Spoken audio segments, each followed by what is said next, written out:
I'm over here by my lemongrass and my sugarcane patch. I'm down to just a couple stalks of sugarcane, and we know we island people, we have to have our sugarcane, right? So I'm gonna go today and plant some additional sugarcane. The one that I have in my garden is just a normal green sugarcane, or I guess it's almost yellow and red right now because it's fully ripe. You can see some of it already dried up. But the good thing about sugarcane is that once you plant it, there's always stalks pushing up. So all of these are additional stalks that are pushing up from the ones that dried up and died back. All my stalks are pushing up. Anyway, I'm going to be adding some red sugarcane to this patch today. Sugarcane is actually a grass. You can tell by the leaves, it's really like a grass. Grass is like nitrogen. Grass is like water. They like a lot of sun. So I'm planting it in this area that gets a whole lot of sun all day. And um, what I'm gonna come back later and do is probably plant some peanuts around it, or some beans. Those are both nitrogen fixers and go very well if you plant in the same bed as sugarcane. But for today, what I've done is I've added a lot of organic matter to the soil. The soil is very, very sandy, which is great because it's very loose and well draining, but it does lack in organic matter.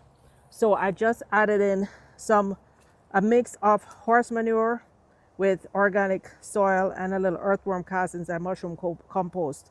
I'd already had that mixture made up because I was planting trees. What I did though was add a couple extra scoops of the horse manure because that is very, very high in nitrogen. You can also add chicken manure, which is very high in nitrogen.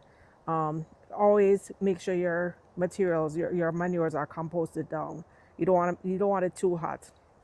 So even though sugarcane does like nitrogen, I wouldn't plant it in like hot, meaning fresh manures. So anyway, the horse manure is composted down, and I've already kind of pre-dug some holes and mixed it in. So let me show you the two ways you can plant your sugarcane. This sugarcane is really not in a great condition. I'm really surprised that they sold this at a supermarket. I mean, when I tasted a piece of it, it was almost a little bit sour, like you could tell it was getting a little bit rancid. Anyway, hopefully it's okay for planting. Normally, guys, these will be the roots. These are the roots, and like when you see sugarcane, this little knob will become a stalk. Let me see if I can find one on my sugarcane that's in the ground. Yes. So here's a perfect example. So this is what it should look like, nice and green. So if I chop this off and stuck this in the ground, this would become a stalk, and then it would form roots along these lines, and the roots would go down, and this will become the new stalk like this. So anyway, since I want to add the red sugar cane, I'm just hoping that this will catch, because most of these knobs, they look really dried up. But I'm still gonna plant them and hope for the best. So with these sugar canes, guys, what you can do, I just don't have time now, but what you can do is you can sit these in water, put these in a bucket of water for a few days, and then plant them. That will give them a chance to rehydrate. That's probably a really good idea for these.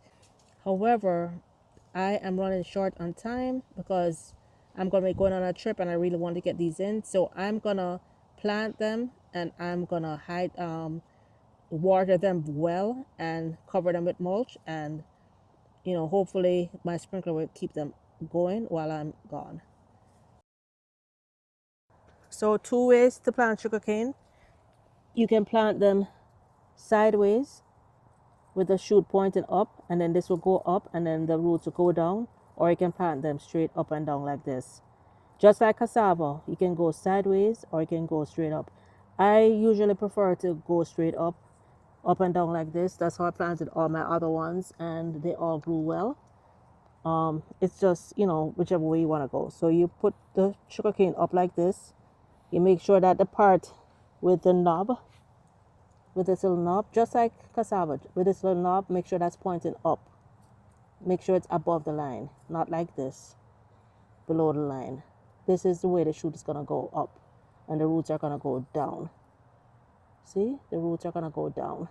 So you're going to go like this, leave at least one knob above the ground, and backfill.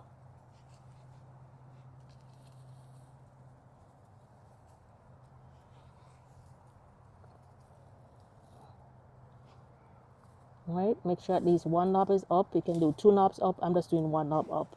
So I'm gonna go ahead and let's do another one together.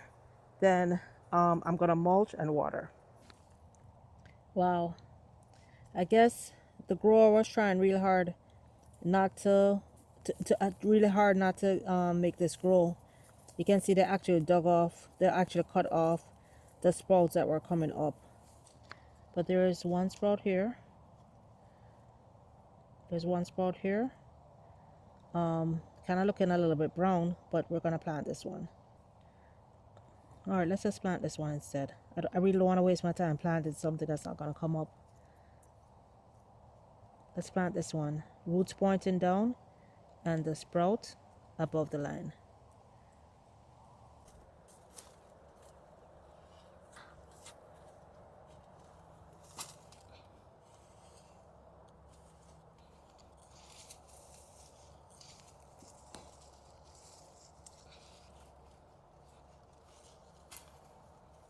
All right.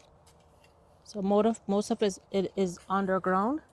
All right, so I'm gonna plant a few more sticks, mulch it, and water it, and we will watch them grow together.